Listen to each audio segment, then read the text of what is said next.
Il y avait des soldats qui étaient déjà partis dans le sud. Donc on a réfléchi, on a dit si eux peuvent pas venir à nous, nous on va aller à eux. Et on a pris l'OC Mobile, qui est un petit magasin ambulant en fait, qui appartient à la Fondation Optical Center. Et là, on a fait pareil, des records avec 87 paires le premier jour, je crois. Et notre invité du jour va nous parler justement d'une de ces initiatives. Il s'agit de celle d'Optical Center. Alors Laetitia Assoud, bonjour et merci d'être avec nous ce matin. Bonjour. Alors, ils ne sont pas seulement extraordinaires, ils sont utiles, ils sont très utiles, voilà. même extraordinaire plus parce que c'est en plus, d'abord c'est beau et en plus c'est utile. Alors expliquez-nous comment vous avez décidé d'offrir les lunettes, les lentilles, etc. aux soldats. Comment ça a commencé ? Ça a commencé parce que comme beaucoup de mamans, samedi 7 octobre, j'ai dû préparer les sacs de mon fils parce qu'il était appelé et j'ai oublié de mettre dans son sac quelques petites choses, dont ses lunettes. C'est le comble. C'est le comble. C'est le comble. Mais c'est souvent les cordonniers les plus mal chaussés. Exactement. Elle est quand même directrice des magasins d'Optical Center, donc c'est le comble. Vous avez dû vous ronger les sangs. Ouais, voilà. Okay. Et je me suis dit, si ça m'est arrivé, c'est sûrement arrivé à plusieurs mamans et plusieurs personnes. Donc c'est parti de là.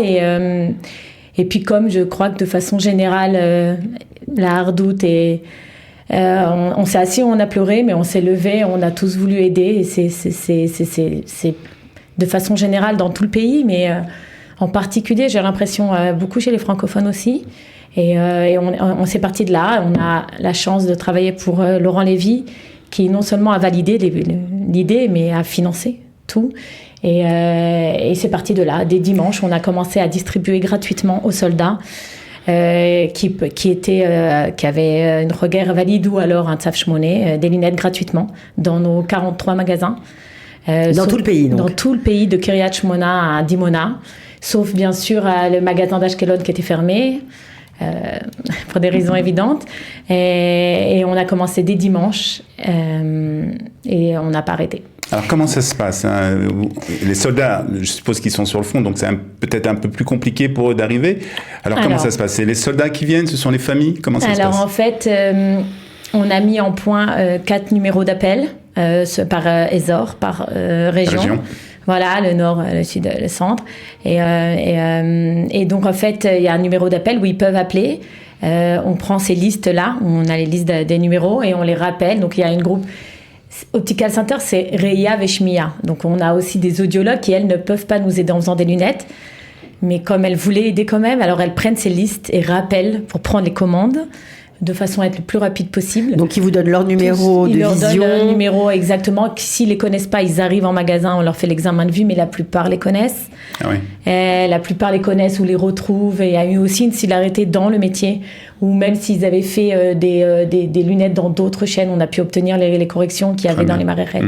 Donc, ça aussi à souligner. Et ensuite, on leur demande le magasin où ils veulent la commande.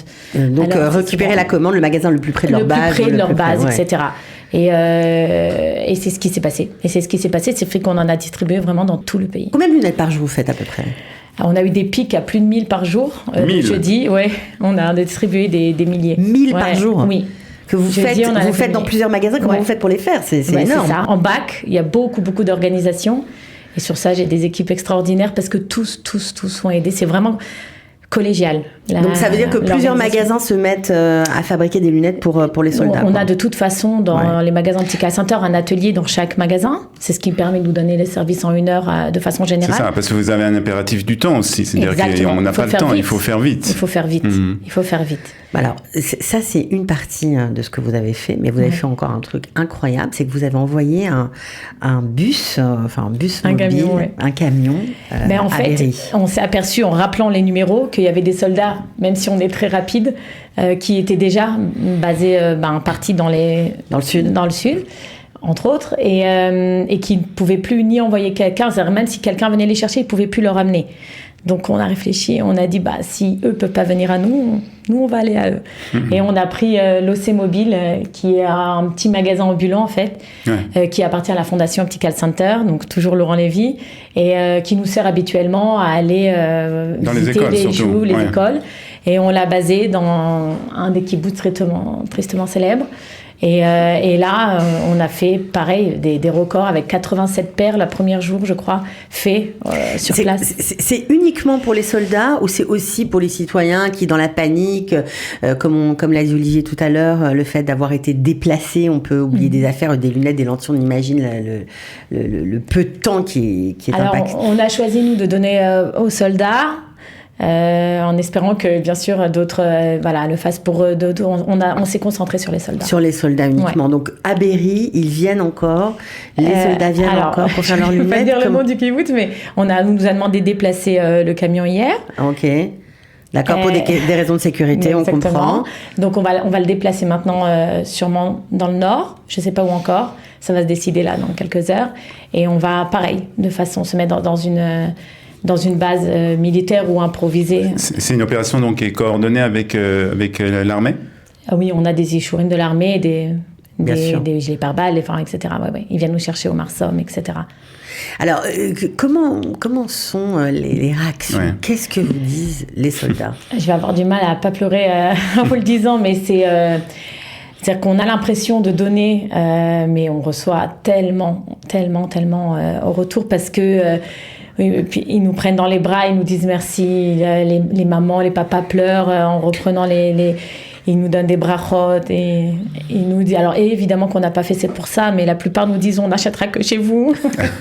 Non, c'est pas ça, voilà, on va peut-être voir quelques images à l'antenne. Mais, surtout ce qu'il faut dire, alors toi t'as pas de lunettes Cathy, mais moi j'ai des lunettes, je sais que sans lunettes je peux rien faire. Ouais. C'est impossible de faire quelque chose, je peux pas mettre un pas devant l'autre. C'est essentiel, c'est essentiel et la plupart du temps c'est vraiment pas du luxe. Ça veut dire même ceux qui ont des lunettes, alors ils se sont, en mettant les casques, etc. Ils les ont cassés. Ils les ont cassés, donc voilà. Et quand c'est beaucoup de lentilles, on a donné aussi beaucoup de lentilles. Moi, par exemple, je suis parti. On va écouter, voilà. Rapidement, j'avais pas mes lunettes. C'est parfait ce que tu fais. Regarde le monde qu'il y a, tout le monde a besoin de ça. On te remercie beaucoup. Toda rabba.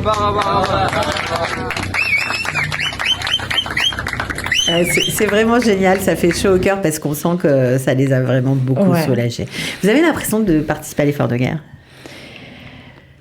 J'ai l'impression de faire partie la hardoute du peuple là. Et l'unité. Tout Optical Center, on a fait partie de cette unité qui nous manquait ces derniers temps. Et ça fait du bien. Ça fait du bien, ça occupe la tête pour pas penser qu'on en a sur le terrain. Et voilà, quand on les voit, c'est tous nos enfants, c'est tous les Khayalim. Donc ça nous a fait du bien. Ouais, en faisant du bien. J'imagine aussi qu'on rencontre le copain de sa fille, le neveu, les amis, les voisins, enfin tout le monde est mobilisé. Donc, tout le monde est mobilisé. On n'a pas du tout le monopole de la solidarité, mais ça faisait du bien de faire partie de cette grande hardoute qui se passe en ce moment. Vous avez une date limite de l'opération ? Oui, pour l'instant c'est le 31 octobre. Connaissant notre généreux Laurent Lévy. Ça risque de durer un peu. Je pense, mais pour l'instant, officiellement, c'est 31 octobre. Bon, alors si les soldats ont envie, ou en tout cas les mamans qui nous écoutent, savent que leur fils n'a pas de lunettes ou a perdu ses lentilles, qu'est-ce qu'on peut faire ? Alors, on appelle les 4 numéros que j'espère vous allez communiquer. Et alors, ne pas s'inquiéter, de toute façon, il y a un message automatique qui vient. Et si on ne décroche pas de toute façon des listes, les numéros, une fois qu'il a été appelé, est rappelé par nos équipes. Et ensuite, on prend la commande et on envoie les lunettes là où c'est le plus facile pour vous de les récupérer. Et tout ça est gratuit, bien évidemment. Évidemment. Ouais. Bon, bravo Laetitia, bravo aussi Laurent Lévy. Ouais. Voilà. Merci beaucoup d'être venu nous raconter ce bel élan de solidarité. Voilà, on est fiers aussi avec toute la communauté francophone qui a mis évidemment aussi beaucoup d'énergie pour aider les soldats, les citoyens, etc. C'est tout à l'honneur de tous les Israéliens, mais ça fait plaisir. Oui, merci beaucoup. Merci beaucoup. C'est magnifique. Merci Laetitia.